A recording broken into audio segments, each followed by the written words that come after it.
mga nag-comment sa atin mga ka-traders na kung bakit daw pag nagbablog ako at nagtuturo ay nakasuit and tie pa. Kaya naman sa video nito, mag-ubad na lang po ako.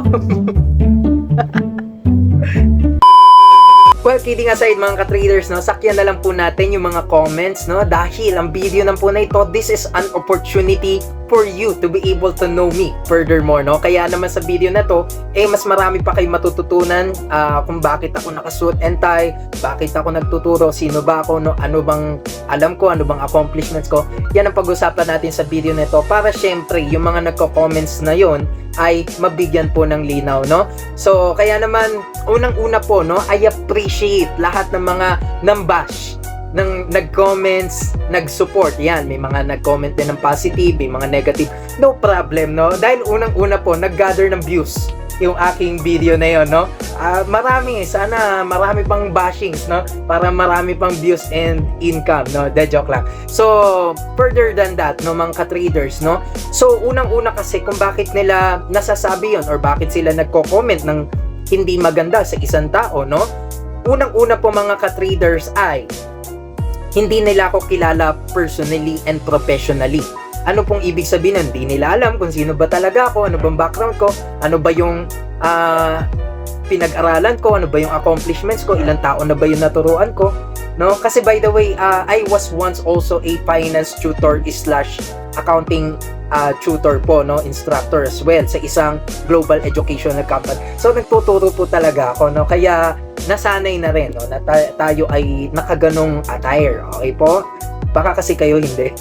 Joke lang po, joke lang, oh. Huwag kayong magalit dyan. So, kaya naman, no, yun ang profession ko talaga. Nasa field ako ng finance, no. Ang course ko ngayon na tinatapos ko, BS Finance, and I have also my post-nominal title, no, na FMBA, Junior Financial Analyst, investment analyst. So, yan po talaga ang aking field, no. Number 2 ay, hindi pa nila ako talaga kilala or hindi nila alam kung ano yung mga tinuturo ko sa mga students natin, no? So, kaya nga nakaganto na tayo ngayon, no? Para sabayan yung comment. So, ang mga tinuturo ko kasi, no? I am teaching trading in a professional manner and in a professional way. What does it mean? Ibig sabihin po nito, pati yung macroeconomics, no?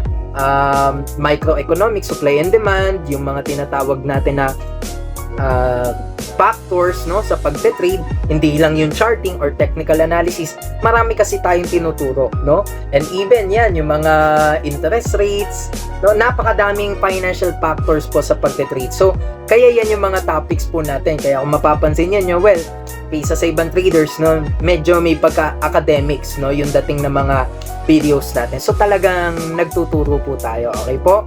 So, yun yung mga tinuturo ko sa mga students ko rather than the technical factors in trading, but also the psychological and other internal and external factors in trading. Yun po yung tinuturo ko sa mga students ko. And lastly, syempre, sa estudyante trader, no, ako ay nag-guest na po, no, sa mga iilang, no, mga radio stations, no, mga financial institutions, financial services, and even, yan, yung isa sa pinakamalaking crypto platform dito sa Pilipinas, ay naging guest speaker na po tayo dyan sa mga partner natin ng mga iba't ibang universities and colleges dito sa buong Pilipinas po, no, na nag-guest din tayo dyan.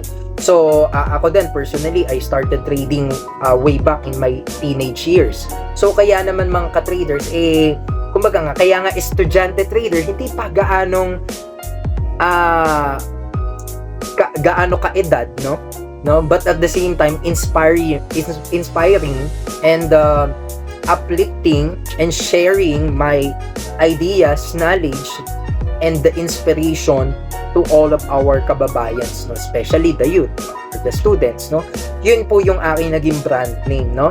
Kaya sa mga nagko-comment po dyan na si estudyante trader, nakasuit and tie, fake crypto mentor, guru, hindi nyo po alam yung mga inaaral ko for several years, no, just to get here.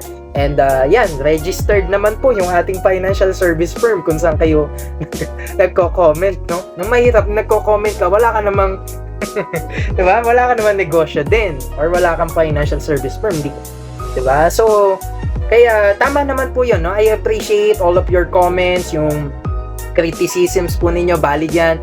Maganda nga yun na bago tayo makinig sa isang mentor, no, nagre-research muna tayo, nangingialam tayo, ibig sabihin bukas yung ating pag-iisip na magtanong ka, mag-comment ka, no, mas maganda yung gano'n. Para syempre, hindi tayo basta-basta ina-scam, no? Marami pong ganyan sa internet, no? So, hindi ko na lang sasabihin kung sino nagpapakita ng mga profits na sa trading, ng mga Lamborghini, no, ng mga Ferrari, pero na-scam naman pala siya. Pati yung mga follower niya, hindi na po ako magbabanggit ng pangalan, pero 'di ba, sino yung mas credible, no? Yung nag-aral talaga ng finance and economics, no? Yung pakita lang ng pakita.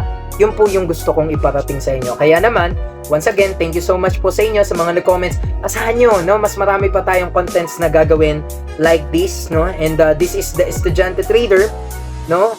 Content creator, and definitely investor sa local, global markets na inaaral po natin yan. So, follow for more contents like this, no? Sana po marami kayo natutunan.